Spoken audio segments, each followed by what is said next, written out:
बच्चों, कैसे हैं आप सभी? मैं आशा करती हूँ आप सभी लोग स्वस्थ एवं प्रसन्न होंगे। आज हम हमारा पाठ मुहावरे को पढ़ेंगे और समझेंगे। तो आइए इस पाठ को प्रारंभ करते हैं। यह है हमारा पाठ 20 मुहावरे। मुहावरे का प्रयोग करने से भाषा रोचक और प्रभावशाली बन जाती है। मुहावरे वाक्यांश होते हैं जो सामान्य अर्थ को छोड़कर एक विशिष्ट अर्थ को बतलाते हैं। जैसे कि आंखों में धूल झोंकना, इसका मतलब ये नहीं होता कि किसी की आंखों में मिट्टी डाल देना, नहीं। आंखों में धूल झोंकना अर्थात धोखा देना, जो कि शाब्दिक अर्थ से एकदम भिन्न अर्थ है। अतः मुहावरे एक विशिष्ट अर्थ को दर्शाते हैं। यहां पर कुछ मुहावरे दिए गए हैं, आइए इन्हें देखते हैं। श्री गणेश करना यानी किसी कार्य का आरंभ करना। विद्यालय की नई बिल्डिंग, नई इमारत का कल ही श्री गणेश हुआ है। अंग अंग ढीला होना यानी बहुत ज्यादा थक जाना। माताजी प्रतिदिन इतना कार्य करती हैं कि उनका अंग अंग ढीला हो जाता है, यानी कि थक जाती हैं। अंगूठा दिखाना यानी साफ मना कर देना। जब मैंने रवि से मदद मांगी तो उसने अंगूठा दिखा दिया। आंखों में धूल झोंकना यानी धोखा देना। विद्यार्थी माता पिता की आंखों में धूल झोंककर चित्रकला कर रहे थे। बाएं हाथ का खेल होना यानी बहुत आसान कार्य होना।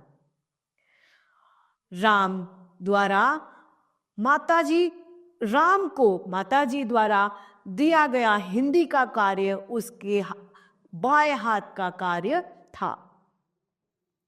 उंगली उठाना यानी दोषारोपण करना। दूसरों के चरित्र पर उंगली नहीं उठानी चाहिए।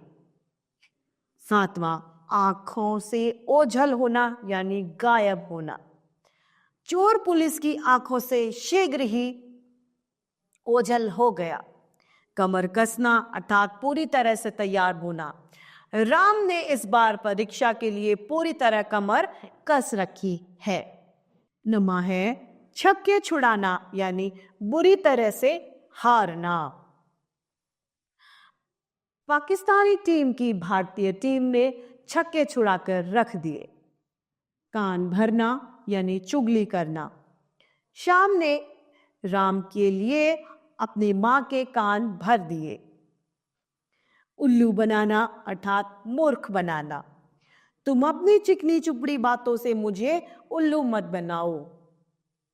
आग में घी डालना, क्रोध को और भड़काना। तुम वहां पर इस तरीके की बात करके आग में घी मत डालना। कान पर जू न रेंगना यानी कोई प्रभाव न पड़ना। सीता के परीक्षा में अनुत्तीर्ण होने पर भी उसकी कान पर कोई जू नहीं रेंगा। लाल पीला होना यानी बहुत गुस्सा होना। तुम तो छोटी छोटी बातों पर लाल पीले हो जाते हो। 15वां, फूला ना समाना अर्थात बहुत खुश होना। परीक्षा में प्रथम स्थान आने पर कविता फूली न समाई। 9-2-11 होना यानी भाग जाना।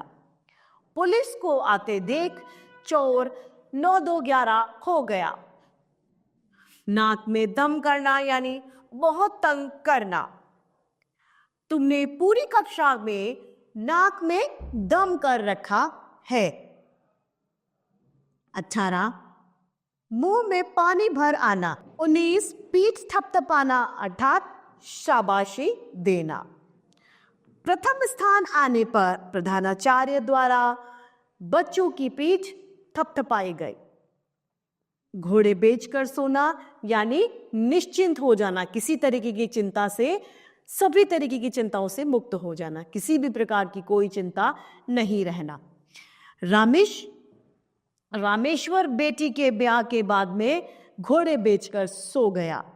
तो इस तरीके से पाठ की समाप्ति पर देखते हैं हमने क्या सीखा। मुहावरे साधारण अर्थ प्रकट न करके एक विशेष अर्थ प्रकट करते हैं। मुहावरे वाक्यांश होते हैं। तो इस तरीके से हमारा यह पाठ मुहावरे समाप्त होता है। मैं आशा करती हूं आप सभी लोगों को यह पाठ भली भांति रूप से समझ में आया होगा।